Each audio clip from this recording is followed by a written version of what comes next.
हिंदुस्तान में रहने वालों को, हर आदमी को तिरंगे के सामने झुकना होगा, तिरंगे के सामने झुकना होगा। वंदे मातरम कहना होगा। वंदे मातरम का जब मसला पेश आता है, जब ये कहा जाता है कि आपको ये जबरदस्ती गाना पड़ेगा, हम तब ये कहते हैं कि आप गाए, हम एहतराम देते हैं।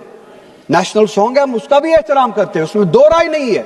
आप गाए, हम एहतराम के लिए खड़े हो जाएंगे, मगर आप ये चाहेंगे कि हम भी गाए, मुमकिन ही नहीं है, हो ही नहीं सकता है। आप चाहेंगे गाइए, आप बोलिए नेशनल सॉन्ग है, आप बोलिए नेशनल सॉन्ग है, कोई दो राय उसमें नहीं है, मगर हम पे थोपिए मत।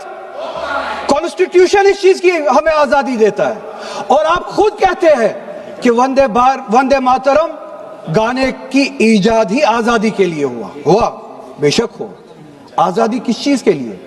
आजादी इस चीज के लिए, हिंदू के हिंदू होने की आजादी, और इसी तरह से मुसलमान के मुसलमान होने की आजादी, सिख के सिख होने की आजादी, और वो आजादी आप मुझसे छीन नहीं सकते हैं, किसी भी नाम पे नहीं छीन सकते, किसी भी दबाव में नहीं छीन सकते, किसी भी सिख से उसके मजहब की आजादी नहीं छीन सकते, किसी भी हिंदू से उसकी मजहब की आजादी नहीं छीन सकते, और किसी भी मुसलमान से उसके मुसलमान होने की आजादी नहीं छीन सकते। कोई भी दबाव मुझे मजबूर नहीं कर सकता है। आप गाइए और हमें वो आजादी दे दीजिए। ये मजहबी आजादी मुझे आपसे दूर नहीं करता।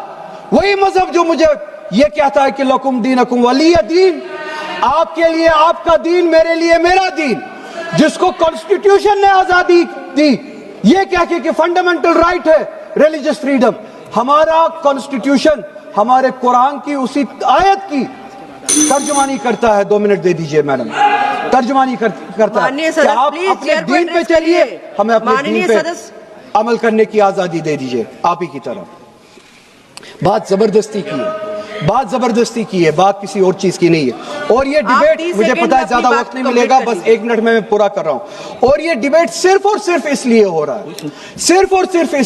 है कि जब हिंदुस्तान का हिंदू हो, मुसलमान हो, सिख हो, इनसे पीने के लिए साफ पानी मांगे, सांस लेने के लिए साफ हवा मांगे, रोजगार मांगे, जब इनसे महंगाई के खिलाफ, महंगाई के बारे में जवाब मांगे, जब इनसे रोजगार मांगे, तब ये सिर्फ ये बोल सके कि रोजगार के बारे में बात मत करो। वो देखो मुसलमान, हमने उसको मजबूर किया वंदे मातरम गाने के लिए। वो देखो मुसलमान, हमने उसकी मजहबी आजादी को खत्म किया। इस आड़ में, मुसलमान को दबाने की आड़ में आप अपनी नालायकी छुपाना चाहते हो और इस मुल्क में राज करना चाहते हो, उसकी कुर्बानी बनाना चाहते हो मुसलमान को, और मुसलमान इस बेगैरती का कुर्बान कभी होगा नहीं। हमने इस मुल्क की आजादी के लिए भी खून दिया है, और इस मुल्क में आजादी को बचाने के लिए भी अगर खून देना पड़े हम देंगे। हमने उनके साथ भी लड़ा है, आप जैसों के साथ अगर 1000 साल तक भी लड़ना पड़े हम लड़ेंगे, उसी गैरत से लड़ेंगे, उसी जज्बे। अब रिकॉर्ड भी नहीं जाएगा। பேரவை தலைவர் அவர்களுக்கு வணக்கம். என்னை பேச அழைத்தமைக்கு நன்றி.